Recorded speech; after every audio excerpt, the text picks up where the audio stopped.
Hello loves and welcome to today's video. I have had a really tricky time trying to decide what's going to be on my TBR. I know I want to prioritize things from my physical TBR and preferably paperbacks just because they're easier for me to bring to class with me. Today's video, I'm going to be reading the first chapter of every standalone book on my TBR shelf.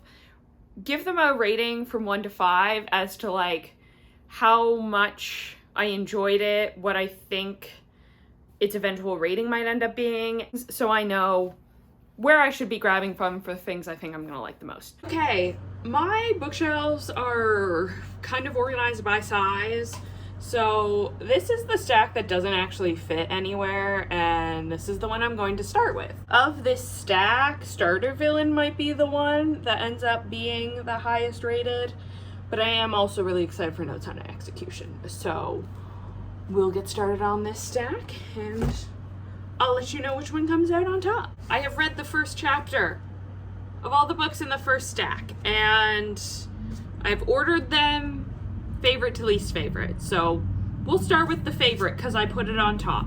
BioShock Rapture, which considering I love the BioShock games shouldn't be a surprise, but I was a little surprised that of all of these, the video game one came on top. So if you're not familiar with BioShock, it is a game series kind of critiquing capitalism, where in at least the first game, there is like this underwater city and people are taking drugs that give them superpowers.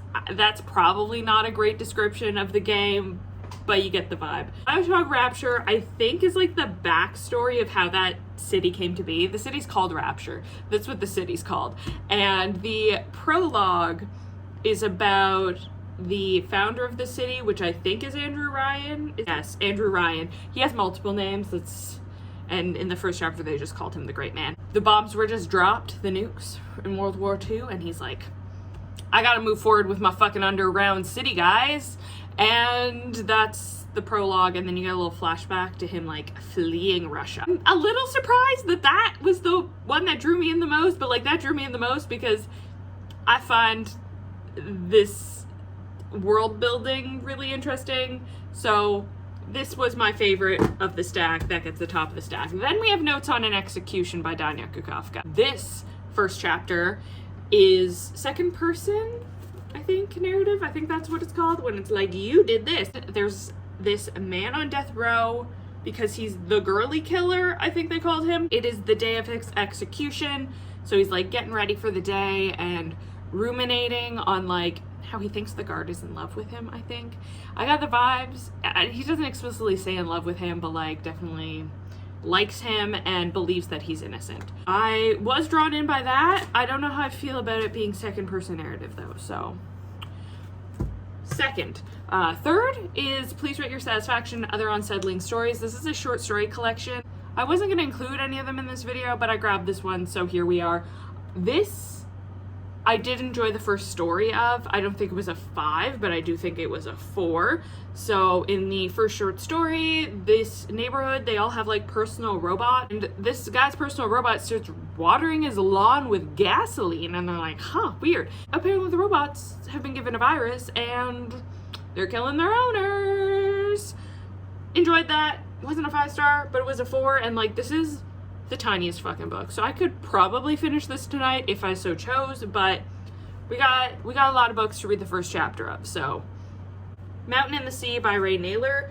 So the first chapter of this one, there's this person who is being interviewed by someone about how they're a deep sea diver who owns a dive shop, and one day they were on a dive into a like shipwreck and they found someone who was dead, not because their equipment malfunctioned, but because someone stole their equipment. And then they leave and they get drugged. And so what's going on with that? Gave me Themis Files vibes because it was like interview. That's what I got out of this. Intrigued, but not a 5-star, I don't think. Modern Hauntings by Stephanie Ann. This is about some ghost hunters. So our first chapter is kind of like the opening sequence of the ghost hunting show, but with director's commentary of like, oh, this person transitioned, so we should call them Jackie instead of Jack, or we added the medium because we thought it would test well with audiences, but it didn't. So like, should we remove this person? Intrigued by that, but like I didn't get much of an inkling as to what the actual plot's gonna be. So like, mid-tier. 4, Black Chalk.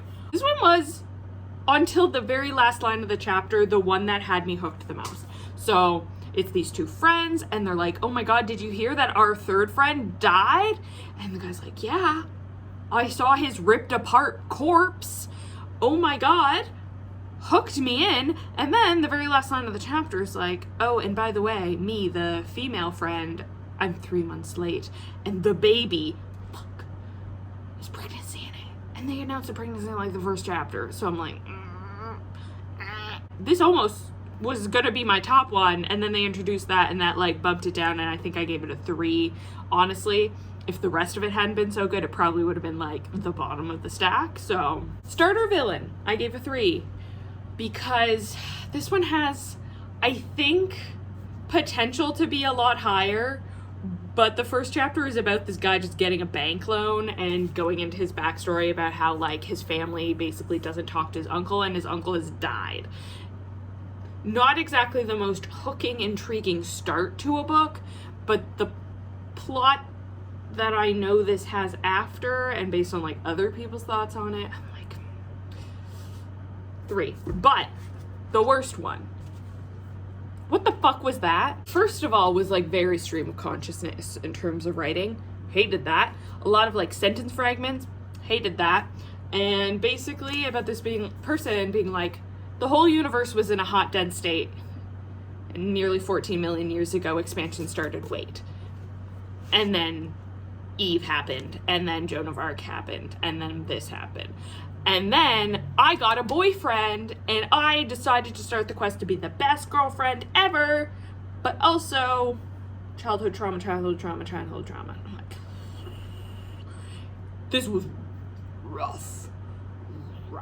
It's one of those things where like, I think I'm going to hate it, but I'm going to need to read it to be sure, because I don't want to unhaul it without having read it to make sure.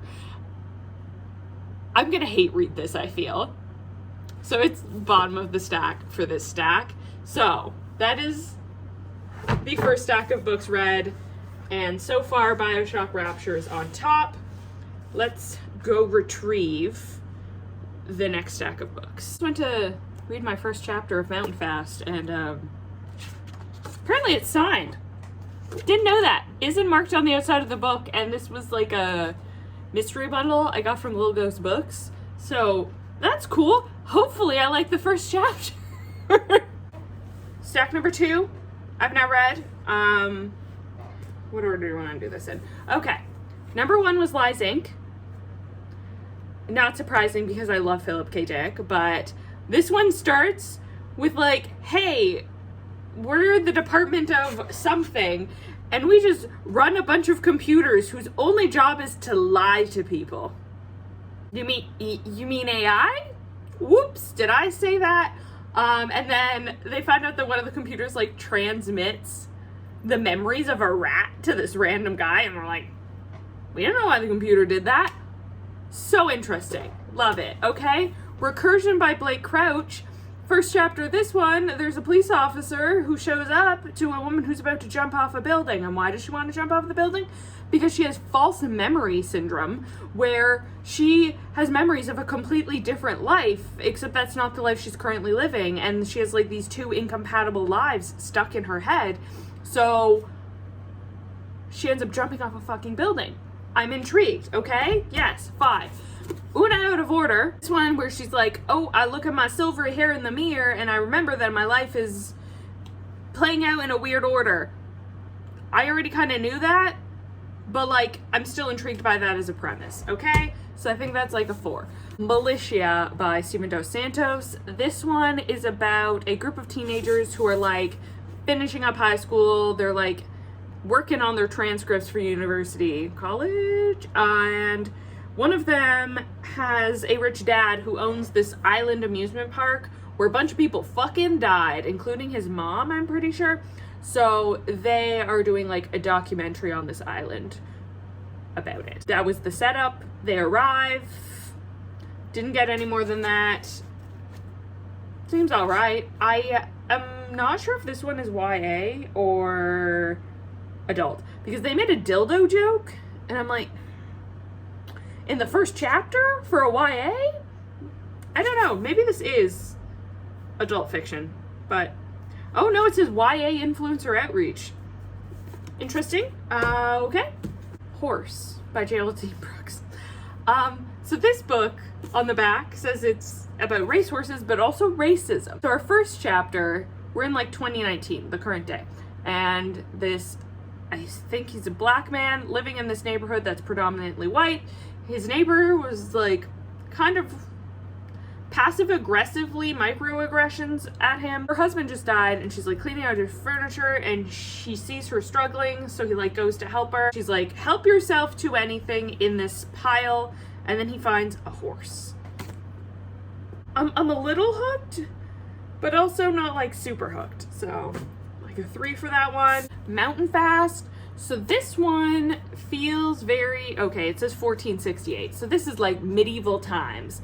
And there's this guy who I think is working as like a messenger for like the clergy, and he has a stepson, son-in-law, someone who's like not a direct son, who is kind of a layabout and needs a job. So he asks if they have a job for him, and that's where we left off. Not sure how I feel about it being a medieval setting.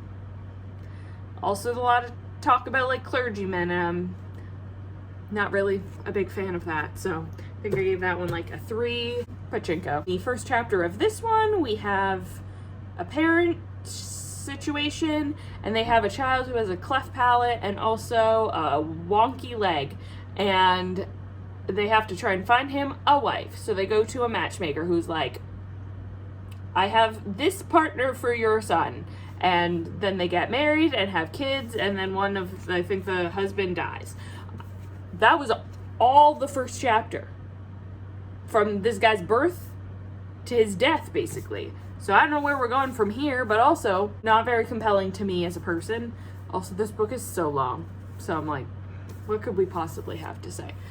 So that one is the bottom one of this stack. I think this was a pretty successful stack because I have at least 3 that I think are going to be 5 stars, which is these 3 ones. So pretty productive stack. Let's go on to the next. Third stack is done. Look at us rolling through it. It is also the next day, hence outfit change. Okay, this one might be my favorite one so far. Child Thief. This is Brahms' Peter Pan retelling, and basically this girl is being sexually assaulted by her father, and Peter Pan bursts in, knocks him out, and then he like comforts her while she cries and is like, I can take you to a place where grown-ups don't exist. I'm intrigued. I'm hooked. Okay? So far, my favorite one. Mary, also really interesting. Have a police officer, and he's investigating a crime scene. Mayor and a bunch of people are dead in the mayor's mansion, and the mayor left a note that's like, I knew. And then a baby is born. I'm like, how do those two things, what are we connecting here? So intrigued by that one. The Match Faker. So this one's a romance. We have a woman who thinks she has her life together and is the perfect girlfriend. Not in the same way Paradise Logic. She works for her boyfriend's mother as an interior designer, and it's his birthday, so she's made him some cupcakes and she's bringing them to work, and then she gets a text from him like, I think we should break up. My mom already approved a personal day if you need it. Intrigued, okay? Hopefully she finds the less douchey guy, okay? Oh, so these two were 5s, and this was a 4. This one was also a 4. So there's this girl who's being abused by her mother, and she decides to leave the house and just go to a diner or a pizzeria to like regroup. And while she's sitting in the booth alone, this like random stranger comes into her booth and is like, sucks that you're being abused, but also I'm gonna break your hand. And then breaks her hand, leaves, and then you find out that she actually ended up like cutting herself and bleeding to death in the booth, and you're like, what the fuck's going on with that? I want to know what the fuck's going on with that. So this one was a 4. The ninth Forzar, I don't think I've mentioned in a video because I bought it recently at like a market. It is a fantasy novel. So we have the like princess whose father, the king, has just died, and she's about to be coronated. And then she gets a letter basically that says her brother is amassing an army of people who are loyal to him to like challenge her, and she's like, me and my brother had a like pretty good relationship. What's going on there? What is going on there? That one was a 3. Also a 3, The Manor of Dreams. So in this one, we have 2 POVs within the same chapter, which I theorize is going to be an issue for me because they're not very well distinguished. First POV, we have this woman who is told by her mother, like, hey, you have to attend the will reading of this famous actress. And she's like, are we related to her? Like, why? And her mom's like, I don't know, man. Just go. So she goes. And then we switch to the other POV, which is one of the like grandchildren, I think, of the woman who died. And they're at the will reading. Actual family members are given $40K to split amongst each other. And they're like, she was a rich ass actress. Why are we only getting $40K? Because the manor is actually left to this random other girl. And that's where it leaves off. And I'm like, intrigued, but also I have a feeling the POV thing is going to be an issue for me. So I gave that one a 3. Invisible Hour, I also gave a 3. So this is a girl talking about how she had to like hide a lot of stuff, like her favorite book and stuff, because she keeps being punished by being like forced to sleep in the barn. And then one night she finds the opportunity and she starts running. I'm like, oh, okay. I think this is about escaping a cult, but I didn't get enough of that in the first chapter for me to rate this any higher. So 3. Best Conductors, also a 3. This one is historical fiction, maybe.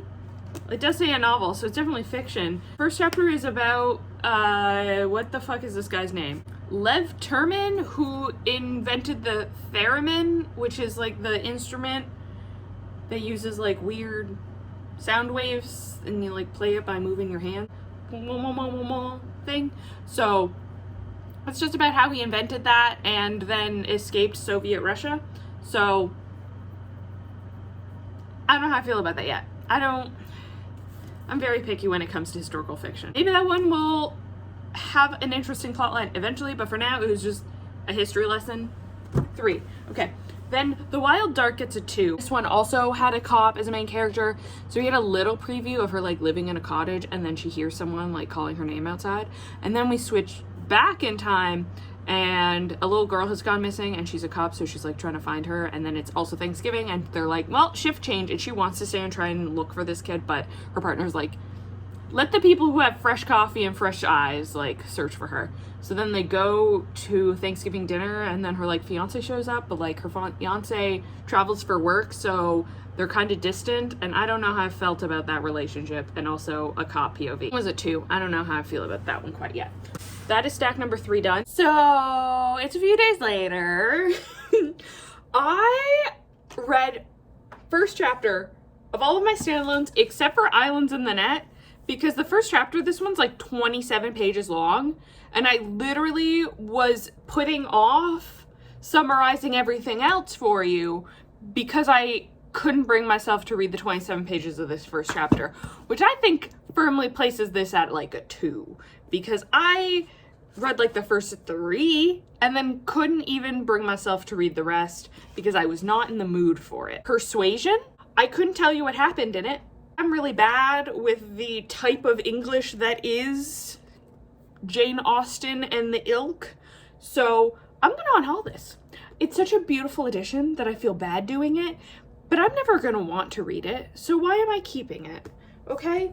I'm probably also unhauling Learned by Heart. I won this in a giveaway, so it wasn't something I actually bought. Reading the first chapter, it's like a letter written from one person to another that is just full of yearning. And that's not really my thing. It's a historical fiction. I have to be really interested in the specific historical period for me to get into historical fiction, so bye-bye on haul. Zodiac got a 3. First chapter of this one, we had like a guy who used to work for like a big corporation and now he works for an environmental protection charity, and he is somehow like really high up in this just because he has tech skills that a lot of the other people don't have. And yeah, it was all right, but I just not in a sci-fi mood. So 3. Havoc, also a 3. This is about an elderly lady who is staying at a hotel in Egypt. Don't remember why she was there. I'm intrigued by that, but not hooked, you know? So that one got a 3. Haunt Sweet Home got a 4. So this...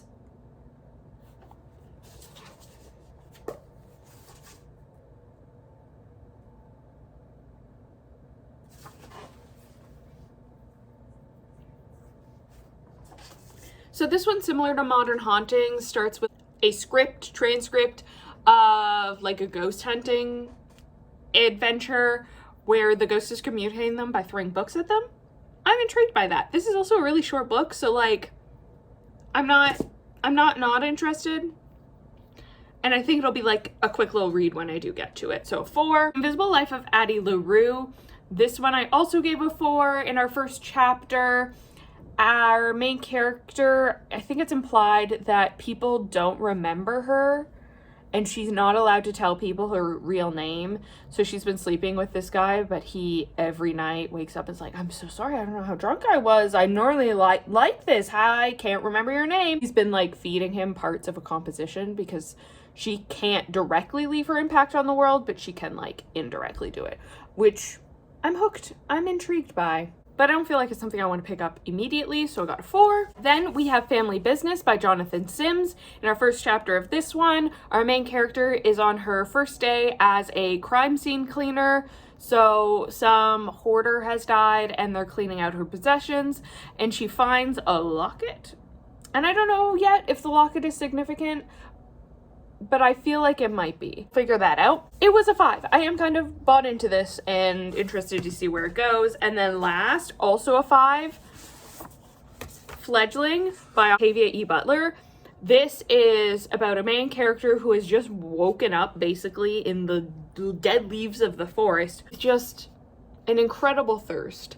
And she finds food that's like rotten and she doesn't really like it, but what she is craving is a fresh kill. Methinks she might be a vampire. I'm intrigued. I want to see where this is going. The right season for it. So very intrigued by this one. This one got a 5. So now I'm going to organize all of these on my TBR shelf, which is back there behind me if I can get my camera directions correctly, and organize it so the 5s are priority and then everything else is in the order in which I kind of want to read it. So let's do a time lapse of that because that sounds fun.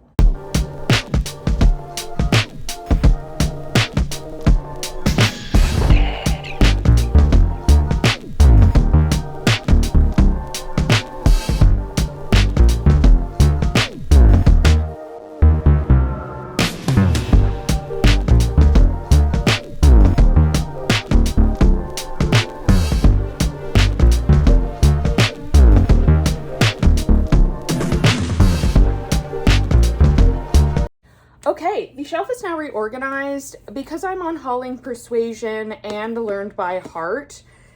And also I made the decision because it didn't fit and it's the one I kind of want to read the least. I'm also going to on-haul Pachinko. I'm sure it's a lovely book, but generational stories and books with lots of characters I'd have to keep track of, historical fiction are all things I don't really like in books. So I have a feeling I'm not going to like it enough to keep it, you know, so I'm just gonna on-haul it. So that means that on my on-read shelf, 5-star stack, 4s and 3s kind of mixed together just because size order kind of thing. I had to make some sacrifices. And then the 2s and the 3s are down here. And then these are series, so I didn't read those. So this is all reorganized now. I think this is like the 3rd time this year I've reorganized this shelf, but I like this system a lot better because it actually tells me what I should be prioritizing, which is this stack over here. I hope you enjoyed me trying a chapter of all of these standalones on my TBR shelf. If you made it to the end of the video, leave the fairy Tinkerbell emoji for Peter Pan retelling The Child Thief. If you enjoyed, like and consider subscribing so you don't miss any of my future videos. There are links in the description to my Goodreads and my Instagram if you want previews on what I read throughout the month. Thank you so much for watching and have a great day.